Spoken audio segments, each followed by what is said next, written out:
বাবু, আমরাও কথা বলেছিলাম একজন উচ্চপদস্থ সেনা আধিকারিকের সঙ্গে, তার নাম ঠিকানা আমরা গোপন রেখেই কথাগুলো বলেছিলাম।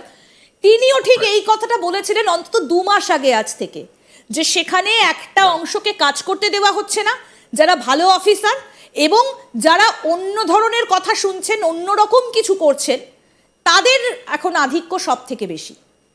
এটার একটা কারণ আমি মনে করি যে সেনাবাহিনীর এখন যে সর্দার রয়েছে, যাকে আমি জঙ্গি সর্দার বলি, জামাতে ইসলামের সাথী ছিল বলেই জানা যায়। আপনি জানেন, আমি জানি না আপনি জানেন কিনা, যে সাথী কি। জামাতে ইসলামে ঢুকার যে শুরুর দিককার যে পর্যায়গুলো আছে কর্মীদেরকে, এগুলোর একটা পদবীর নাম হচ্ছে সাথী। কেমন তাদের নানান রকমের পদ আছে, সাথী, তারপর সমর্থক, এই টাইপের রুকন টুকন এই টাইপের ব্যাপারগুলো আছে, সদস্য। তো এই এই লোকটিকে অনেকে বলছে যে সে স্কুল জীবনে সে শিবিরের কার্যক্রমের সাথে যুক্ত ছিল।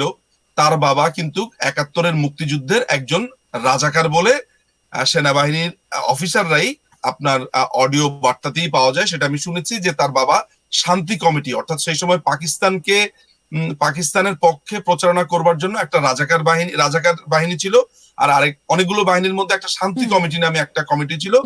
সেখানে তার বাবা ছিল সেটির একটি প্রধান অধিকর্তা।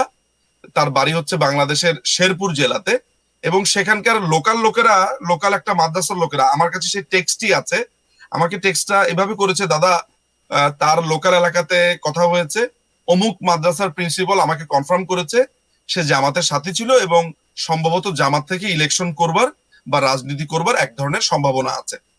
আর ব্যক্তিগতভাবে ওয়াকারের যে জীবন প্রণালী, তার যে জীবন পুরো রীতি, যেভাবে সে জীবনযাপন করে, সেটি খুবই দেখবার মতো। তার যেমন যখন আপনার 5ই অগাস্টের ঘটনাটা ঘটলো, দেখুন 5ই অগাস্টে কিন্তু সেই দিনও জামাত একটা নিষিদ্ধ দল। আমি জানি না আপনি জানেন কিনা, যে জুলাই অগাস্টের 1 বা 2 তারিখে নিষিদ্ধ করা হয়েছে। তো সেখানে সে যখন এইরকম একটা ঘোলাটে অবস্থা, সে তখন প্রথমেই নিমন্ত্রণ জানায় সেনা ভবনে বা তার সাথে আলাপ করার জন্য আপনার জামাতের আমিরকে। তো সে আবার বলার সময় আবার বলছে আমিরে জামাত। আপনি কিন্তু মাথায় রাখবেন, এই ধরনের শব্দ চয়ন এগুলো কিন্তু খুবই গুরুত্বপূর্ণ। একদম। সেনাবাহিনীতে কেন এইসব শব্দ নেওয়া হয়? আমরা যখন কথা বলছি তখন আমরা বলছি জামাতের আমির, শিবিরের অমুক নেতা।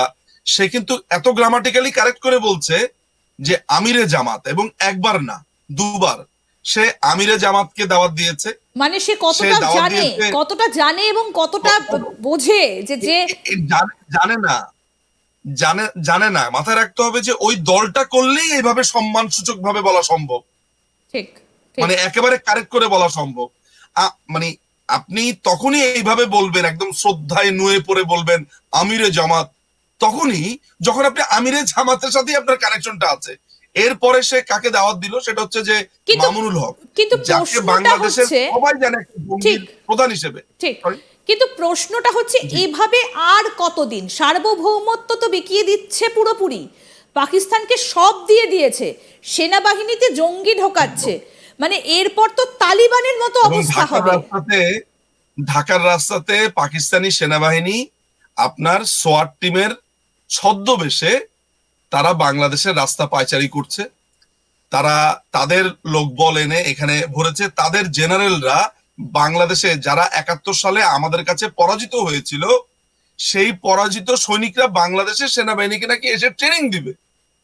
এর থেকে লজ্জার, এর থেকে ভয়ঙ্কর আর কি হতে পারে? আচ্ছা, একটা সার্বভৌম রাষ্ট্রে পাকিস্তানি সেনাবাহিনী বাংলাদেশের লোকালি এসে আপনার কাজ করবে বা মানুষজনদেরকে মারধর করবে, এইটা বাংলাদেশের মানুষ বা সাধারণ মানুষ মেনে নিচ্ছে কিভাবে আমি জানি না, বা এটা কিভাবে বা বাংলাদেশের কোন আইনের বলেও সম্ভব আমি এটা জানি না। আমাদের গত প্রোগ্রামে এখানে এগুলো নিয়ে আলোচনা হয়েছিল, আপনি বোধ করি সেটা জানেন। এবং এদের এমন একটা অবস্থা হয়েছে যে কতদিন, কারণ যেভাবে সেখানে একের পর এক ঘটনা প্রবাহ ঘটে চলেছে, চিন্ময় কৃষ্ণপ্রভুর জামিন বাতিল হয়ে যাচ্ছে, আল্লাহু আকবর স্লোগান কোর্টের ভেতরে, এভাবে কতদিন? আমার ধারণা যে ভারতকে আক্রমণ করবার একটা বড় ধরনের ছক এখানে কষা হচ্ছে। ভারতের সীমান্ত অঞ্চলগুলোতে অস্ত্র মজুত করছে বলে, কারণ আপনারা জানেন যে এরই মধ্যে প্রচুর এক্সপ্লোসিভ এসেছে জাহাজে করে। ফলে আমার কাছে যেটা মনে হচ্ছে যে তাদের যে জঙ্গি গ্রুপগুলো আছে তারা পাকিস্তানের সেনাবাহিনী, তারা তো বর্ন আসলে মোটামুটি জঙ্গি বলা চলে, তারা আইএসআই এরা সবাই মিলে বাংলাদেশের সেনাবাহিনীর বেশ কিছু অংশ বা একটি অংশ, আমার মনে হয় যে এইখানে এক ধরনের পরিকল্পনা করে ভারতের সীমান্তে বা ভারতের যে সেভেন সিস্টার্স যে অঞ্চলটা আছে, এর মধ্যে তো এটা প্রমাণিত সত্য, আপনি জানেন যে এর আগে আপনার 10 ট্রাক অস্ত্র তারা আমদানি করেছিল একদম একদম, হ্যাঁ, যখন হ্যাঁ। করেছিল। এবারও এই ধরনের কোন একটা পরিকল্পনা হচ্ছে, সম্ভবত এটা এন্ড হবে ভারতে কোনো ধরনের মরণঘাতী হামলা করে মানুষকে খুন করলেই সম্ভবত তাদের এই মিশন সফল হবে বলে আমার মনে হয়। এটাই হচ্ছে তাদের প্ল্যান আর কি। একদমই, এবং এর মধ্যে দিয়ে বাংলাদেশে কবে শান্তি ফিরবে সেটাও কিন্তু অপেক্ষায় আমরা, যে বাংলাদেশে অন্তত এবার শান্তি ফিরুক, বাংলাদেশের মানুষের কাছে শান্তি আসুক, এটাও কিন্তু এই মুহূর্তে দাঁড়িয়ে একটা বড় বিষয় হয়ে দেখা দিয়েছে। অনেক ধন্যবাদ নিঝুম বাবু আপনাকে। সরাসরি কথা বলছিলাম বাংলাদেশি আইনজীবী নিঝুম মজুমদার আমাদের সঙ্গে ছিলেন, এবং তিনি যেটা বলছেন বারবার করে যে বাংলাদেশে শান্তি ফিরুক। দাদা, আপনাকে ধন্যবাদ, আপনি এতগুলো ইনফরমেশন দিলেন। আর একটা বিষয় আপনার কাছ থেকে একটু সংক্ষেপে জেনে নিতে চাইবো, এই মুহূর্তে দাঁড়িয়ে ইউনূস, মোহাম্মদ ইউনূস, তার কোনো বক্তব্য কি আপনারা শুনতে পেয়েছেন? এই কথাটা কেন জিজ্ঞেস করছি না, তিনি তো এখন তত্ত্বাবধায়ক সরকারের মাথায় রয়েছেন, কিন্তু তার কোনো বক্তব্য সামনাসামনি আসছে না এত কিছু ঘটে যাবার পরেও। ইউনূসের ধরা যাক যে এই ধরনের মদতদাতার প্রধান তো সে, কারণ আপনাদের এর আগের একটা প্রোগ্রামের সম্বন্ধে আপনার সাথে আমি আলোচনা করেছিলাম হ্যাঁ, যে জর্জ সরোস যেই জঙ্গি ফান্ডিং গুলো করে, অর্থাৎ বিভিন্ন দেশে সরকারকে টপল করবার জন্য যে প্রক্রিয়াগুলো মার্কিন সাম্রাজ্য থেকে হয়ে থাকে, পশ্চিম করে থাকে, তার একটা বড় ফান্ডিং কিন্তু জর্জ সরোস ফাউন্ডেশন থেকেই হয়। এইটা একদম এখন ওপেন একটা সিক্রেট। এবং বিজেপির সাথে, ক্ষমতাসীন বিজেপির সাথে এক ধরনের টানাপোড়েন চলছে। আপনারা জানেন যে তারা বিভিন্নভাবে চেষ্টা করেছে, এবং আমি বাংলাদেশকে বরাবরই বলেছি যে বাংলাদেশ একটা প্রক্সি ওয়ার জোন। কেমন? মূল টার্গেটটা হচ্ছে এখানে ভারত। ফলে এই পুরো জিনিসটা আপনার মদত যদি এই দখলদার বাহিনীর প্রধান ইউনূসের না থাকতো বা তার পক্ষে এইটাকে অ্যাকোমোডেট, এবং এই পুরো ঘটনাতে কিন্তু এই ঘটনার পরে আমরা দেখেছি যে জর্জ সরোসের ছেলে, সম্ভবত আলেকজান্ডার কি তার নাম, আমি নট শিওর, তার সাথে দেখা করেছে, অ্যালেক্সের সাথে মনে হয় দেখা করেছে আপনার ইউনূস। সেটার টুইটারে ছবি আছে, ফেসবুকে আমি সেই ছবি দেখেছি। আমি জর্জ সরোসের ছেলেটার নাম আসলে আমার এই মুহূর্তে মনে নেই, কেউ একজন বলছিল আলেকজান্ডার সরোস, আমি এটা চেক করিনি আসলে, কিন্তু আমি ছবি দেখেছিলাম।